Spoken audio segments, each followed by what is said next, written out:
Dimulakan dengan bismillah, disudahi dengan alhamdulillah. Begitulah sehari dalam hidup kita, mudah-mudahan dirahmati Allah. Dimulakan dengan bismillah. Bismillahirrahmanirrahim. Assalamualaikum warahmatullahi wabarakatuh. A'udzu billahi minasyaitonir rajim. Bismillahirrahmanirrahim. Alhamdulillahirabbil alamin alladzi arsala rasulahu bil huda wa dinil haqqi liyudhhirahu 'alad dini kullihi wa kafa billahi syahida. Asyhadu an la ilaha illallah wa asyhadu anna Muhammadar Rasulullah. Allahumma shalli wa sallim wa barik ala hadzal nabiyil karim nabiyina Muhammadin wa ala alihi wa sahbihi ajmain, amma ba'd. Fa ya ibadallah, usikum wa nafsi bi taqwallah faqad fazal muttaqun. Qala Allah ta'ala, a'udzu billahi minasyaitonir rajim.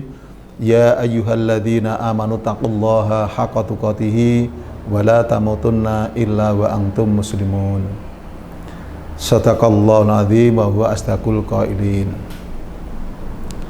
Bapak, Ibu, Saudara, para pemirsa kajianmu yang berbahagia, kaum muslimin muslimat rahimakumullah.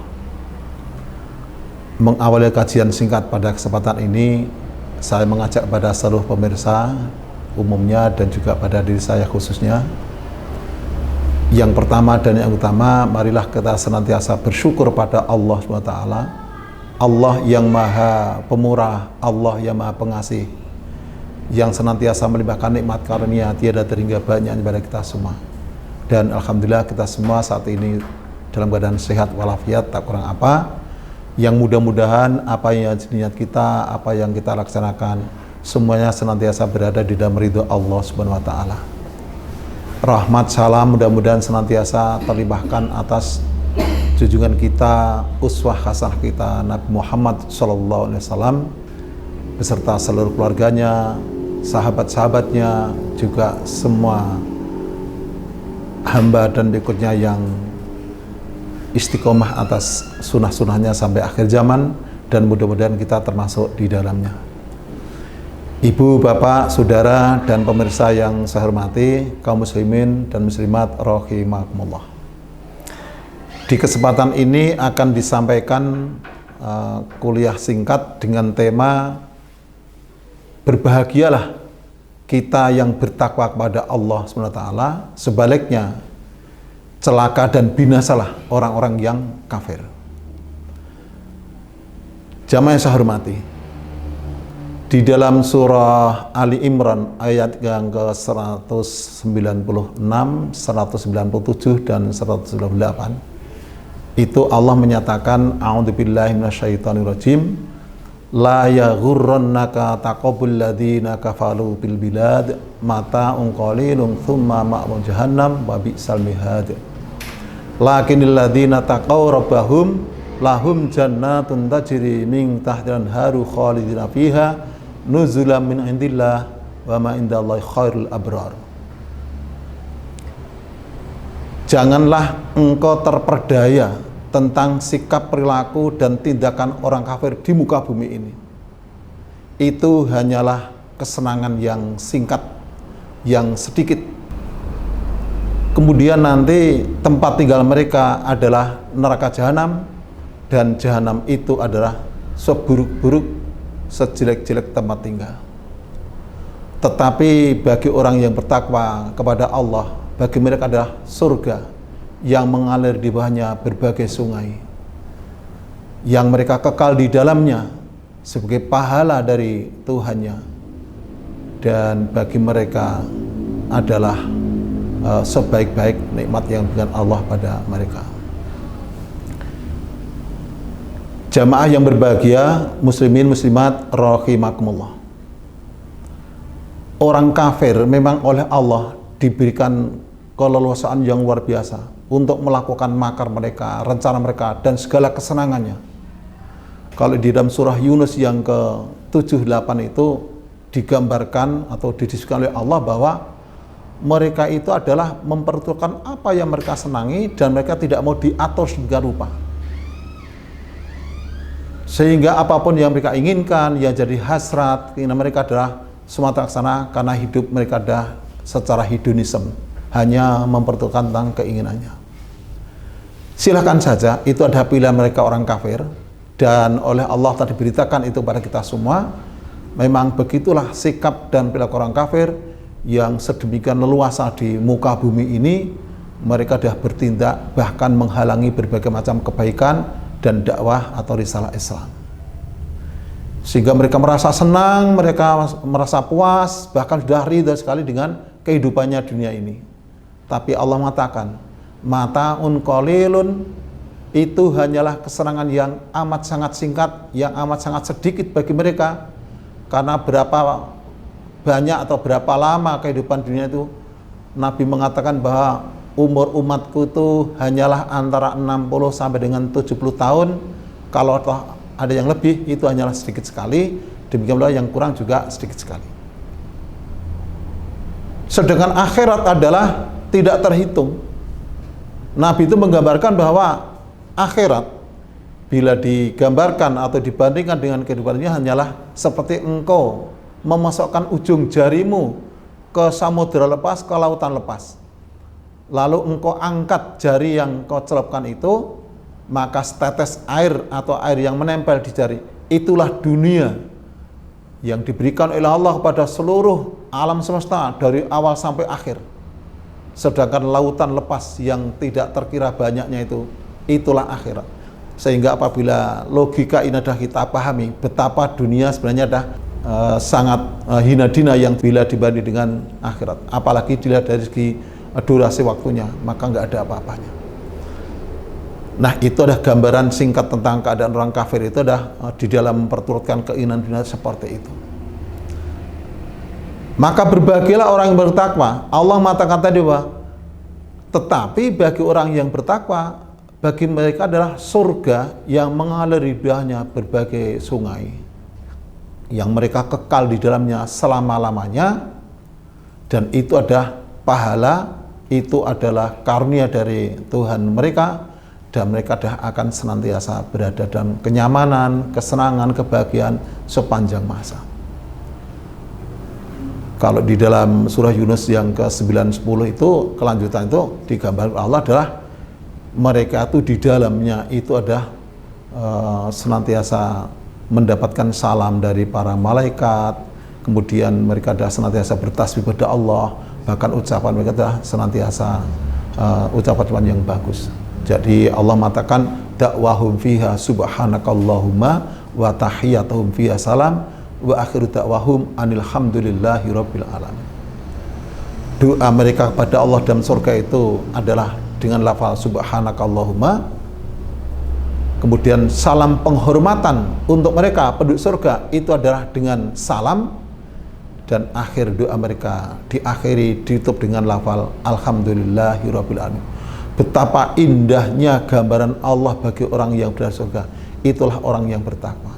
Jamaah yang saya hormati, jadi orang yang bertakwa itu yang akan meraih kemuliaan yang hakiki, atau dengan kata lain tidak mungkin akan mendapatkan kemuliaan yang hakiki tanpa mempunyai predikat ketakwaan kepada Allah SWT.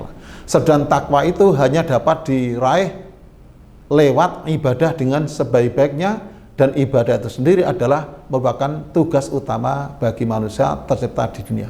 Jadi kalau kita urutkan itu adalah tujuan utama manusia itu ingin mencapai kemuliaan yang hakiki. Kemuliaan hakiki hanya dapat dicapai oleh orang yang mencapai takwa, dan orang yang bertakwa hanya bisa dicapai oleh orang yang dalam hidupnya senantiasa beribadah kepada Allah Ta'ala, karena ibadah adalah tugas pokok, prinsip yang mendasar yang tidak bisa ditawar bagi orang yang tercipta Allah di dunia ini. Orang yang diciptakan dunia tugasnya beribadah, tujuan ibadah untuk mencapai takwa, dan hanya dengan takwa ini akan meroleh kemuliaan yang hakiki di sisi Allah Subhanahu wa taala. Inna akramakum indallahi atqakum. Ketahuilah bahwa sesungguhnya orang yang paling mulia di antara kalian di sisi Allah itu adalah orang yang paling takwa di antara kalian kepada Allah Subhanahu wa taala. Itulah di dalam surah Al-Hujurat yang ke-13 itu secara tegas Allah menyatakan demikian. Untuk itu Nabi Muhammad SAW, Nabi kita senantiasa membimbing pada kita agar kita memohon kepada Allah dah derajat ini. Jadi kalau mau ngaji itu, Nabi itu memberikan resep doa, misalnya diantaranya agar kita baca Allahumma aghnini bil ilmi wa zayyini bil hilmi wa akrimni bit taqwa wa jamilni bil afiyah. Yang ketiga itu adalah Nabi mengatakan bahwa dan muliakanlah aku ya Allah bit taqwa, dengan ketakwaan. Oleh karena itu satu-satunya yang akan kita raih bagi orang yang beriman itu adalah bagaimana agar di akhir hayat kita nanti dah bisa mencapai derajat ini. Seperti yang dicontohkan segenap Nabi Rasul itu semuanya ketika wafat itu imannya dalam keadaan sangat puncak dan ketakwaannya ada pada puncak ketakwaannya. Sedangkan kita manusia biasa ini adalah senantiasa berusaha, berikhtiar agar mempertahankan tentang ketakwaan ini. Ini yang ada di dalam ayat ke-102 di surah Al-Imran itu. Ya, di sana Allah tegas mengatakan yang paling pokok, a'udzubillahi minasyaitonirrajim, ya ayyuhalladzina amanuttaqullaha haqqa tuqatih wa la tamutunna illa wa antum muslimun. Wahai orang-orang yang beriman, bertakwalah kalian kepada Allah dengan sebenar-benarnya takwanya kepada Allah, dan sungguh kalian jangan mati kecuali dalam keadaan beragama Islam. Nah, haqqa tuqatih, sebenar-benarnya ketakwaan pada Allah seperti apa? Paling tidak adalah meliputi 3 kriteria. Yang pertama, bahwa orang yang bertakwa dengan sungguh itu ialah orang yang senantiasa berada di dalam ketaatan kepada Allah dan tidak sedikit pun ada kemauan atau keberanian untuk meninggalkan atau menentang perintah Allah. Lalu yang kedua adalah takwa pada Allah sebenarnya itu adalah orang yang senantiasa ingat zikir pada Allah. Dimanapun, kapanpun, dalam keadaan seperti apapun, senantiasa ingat pada Allah. Maka di akhir-akhir hayat orang beriman itu dah yang dijaga 2 hal. Yang pertama adalah menjaga sholat yang 5 waktu, karena itu adalah kunci. Dijaga jamaahnya, waktunya, kebagusannya. Dan yang 2 nih, ya kaitannya ini, yakni senantiasa zikir pada Allah, termasuk dianya adalah senantiasa ingat bahwa mungkin tidak lama lagi atau itu sangat rahasia, kita ini akan segera menemui tentang kematian ini. Nah, 2 hal ini adalah yang harus kita senantiasa pegang sehingga nanti suatu saat kita diambil kembali oleh Allah tuh dalam keadaan takwa yang sebenarnya tadi. Lalu yang ketiga adalah takwa itu adalah orang yang senantiasa bersyukur pada Allah atas segala nikmat karunia yang diterima. Semakin banyak nikmat yang kita terima, maka semakin banyak pula kita senantiasa bersyukur pada Allah dengan keyakinan bahwa semakin kita banyak bersyukur, maka sudah pasti oleh Allah akan ditambahkan nikmat itu sampai dengan tiada terhingga. Nah, 3 hal inilah yang senantiasa kita pegang agar kita itu berada dalam keadaan menjadi orang yang takwa dengan sebenarnya, yakni selalu taat pada Allah, tidak berani melanggar apa yang jadi larangannya, senantiasa kita zikir atau ingat pada Allah dimanapun, kapanpun, keadaan seperti apapun. Karena juga di dalam surah Al-Ahzab dikatakan, ya ayyuhalladzina amanu dzkurullaha dzikran katsira wasabbih bukratan wa asila. Dan yang ketiga adalah agar kita senantiasa menjadi orang yang selalu dalam keadaan bersyukur, keadaan seperti apapun selalu bersyukur pada Allah. Di balik syukur indah pasti Allah menjanjikannya untuk memberikan nikmat-nikmat tambahan. Nah, inilah jamaah yang saya hormati, di akhir pernyataan ini yang jelas adalah Allah menciptakan manusia di dunia ini tujuan utamanya untuk beribadah kepada Allah. Dan mengapa kita harus beribadah Allah? Tujuan akhir dari orang beribadah itu adalah untuk mencapai ketakwaan kita pada Allah, karena kita yakin dengan yakinnya bahwa hanya takwa kepada Allah inilah yang akan dapat menjadikan kita mulia yang hakiki di sisi Allah Subhanahu wa taala. Inilah firman Allah dalam surah Al-Baqarah yang ke-21 itu, kesimpulannya diuraikan seperti itu, ya ayyuhan nasu budu rabbakumul ladzi khalaqakum walladzina min qablikum la'allakum tattaqun. Mudah-mudahan puasa kita mengantarkan menjadi orang yang bertakwa, sholat kita mengantarkan kepada derajat takwa, infak, sedekah, zakat, jariyah, dan ibadah amal yang lainnya mengantarkan kepada takwa, dan semua yang kita kerjakan benar-benar merupakan tujuan untuk mencapai takwa kita pada Allah. Mudah-mudahan sedikit yang disampaikan ada manfaatnya, dan tentu saja banyak salah dan kurangnya itu dari diri saya, maka mohon dimaafkan. Mudah-mudahan kita diberikan kekuatan lahir dan batin dapat menunaikan ibadah puasa selama Ramadan dengan sebaik-baiknya. Saya kira demikian. Saya akhiri, nasrun minallahi wa fathun qarib wa basyiril mu'minin. Akhir kalam, wassalamualaikum warahmatullahi wabarakatuh. Mudah-mudahan dirahmati Allah.